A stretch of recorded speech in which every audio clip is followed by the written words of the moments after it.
think in divorce, a lot of times you're dealing with people that are trying to shift blame. And how do you like to address like a child that, you know, his mother's saying it's all his father's fault, his father's saying it's all his mother's fault, and you're looking at this blame issue, and then they, you know, the anger that goes with that. Yeah, it's hard to sort through all that because, like, you know, no one's ever going to know the whole story, and there's always going to be blame on, you know, everybody has their part in it.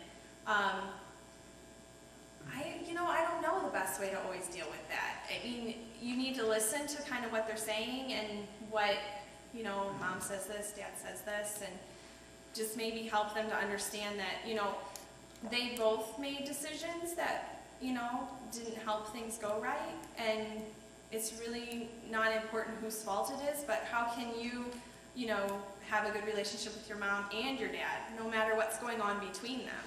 Because maybe they're never going to get along, but they're still going to be your mom and dad.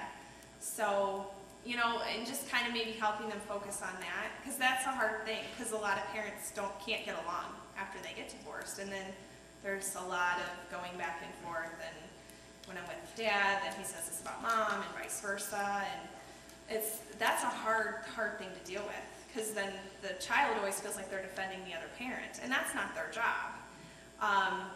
And it was frustrating for me as a counselor, especially because you try to talk to the parents about this would be a better way to handle this for your kids, but they're so, you know, they're in their own issues and their own problems, and you know, sometimes they're focusing more on that than their kids. And so the best thing I think that you can do is just support them the best you can, talk to them about it, and you know, help them to know that it's not their job either to make their mom and dad get along.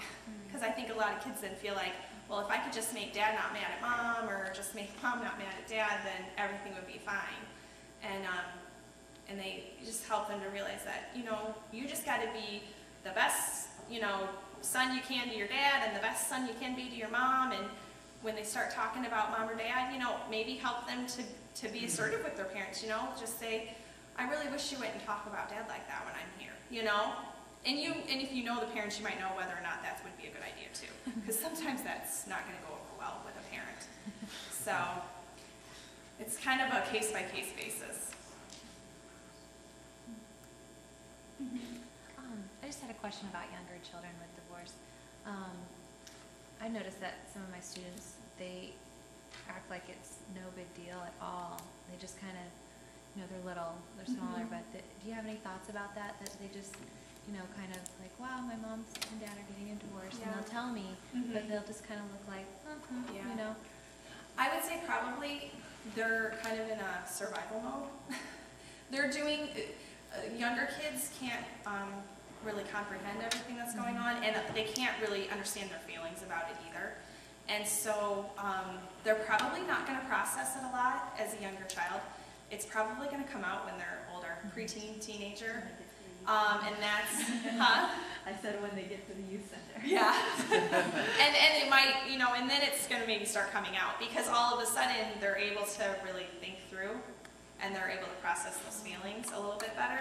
And so, you know, some kids are more mature in their emotions younger, and they can, you know, even do counseling, kind of deal with the divorce issue. Some are just like, either they just don't want to talk about it, or they just don't even really, they're just not there yet as far as their developmental.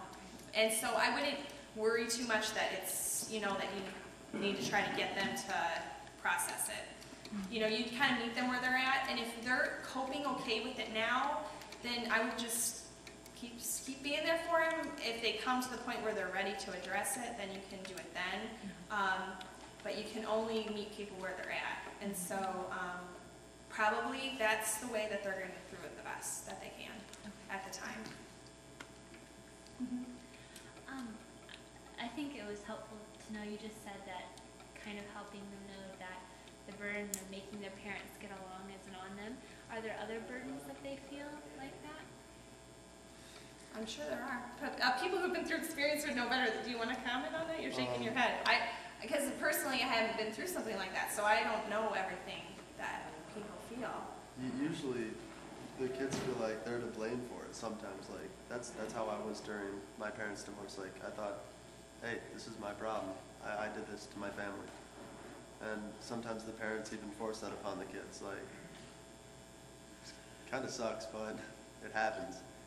And it's just instilled into the kid's head that it's like, hey, I did this to my family. But yeah, kind of go past that. Yeah, I think it's important to talk to kids about that. If they feel like they're to blame, say, you know what, your mom and dad, you know, got together before you were born. You know, they had a relationship that was separate from you. And, you know, they made decisions in their relationship, good or bad, and it led them to where they're at. And so even though you think maybe because you were, you know, you got in trouble a lot or things like that, but, you know, your parents made a decision that they weren't going to be together anymore. And just helping them to understand that it's not because they did something wrong, you know. And so it might be hard for them to really or believe that if they're hearing something different from their parents. But you can at least do your part to help them understand that it's not their fault, and that, you know, that they didn't make the decision that their parents were going to get divorced. Their parents made that decision. Okay, thank you. Anything else about that topic? I got one more thing. Yeah. The parents like to do kind of a tug of war with the kids. And usually, like, the kid feels really stressed out about that because your mom will pull you one way and be like, hey, come live with me, when they're at the age of like 14 or 15. So that's when you're allowed to choose. And then That's the dad will, pressure. yeah, and the dad will say, hey, come live with me. And they kind of like try to buy your love with certain things, certain perks, I guess. And it's really stressful as a person just to go through that, being like, which road do I take and why are they forcing me into doing this? Is there anything you think would have been helpful for you going through that? Coming here to the youth center pretty much helped me through that. Yeah. So Having people to talk to you about it, or Yeah. at least feeling like you had a place where you could get away from it. yeah, Yeah, there's lots of different things you're gonna go through. And every situation is so different, you know, you're not, some situations are you're gonna deal with this, and others you're gonna deal with this. And so it's just kind of like letting them tell you where they're at and what they're struggling with, and then trying to help them as much as you can. You know, and through all of this, obviously praying with someone is a huge thing, you know, like, don't underestimate what God and the Holy Spirit can do in comforting someone through prayer, praying with them, praying for them. You know, I feel like, I mean, there are many times in my job that I felt like, if this person doesn't find Jesus, they're never getting better. Like, it just really felt like sometimes we are just stuck. Like, there's something huge missing here, and I don't know how these people are going to get better unless they have something else going on in their life. And it's just amazing what God can do as far as healing someone, what they've been through. Anything else?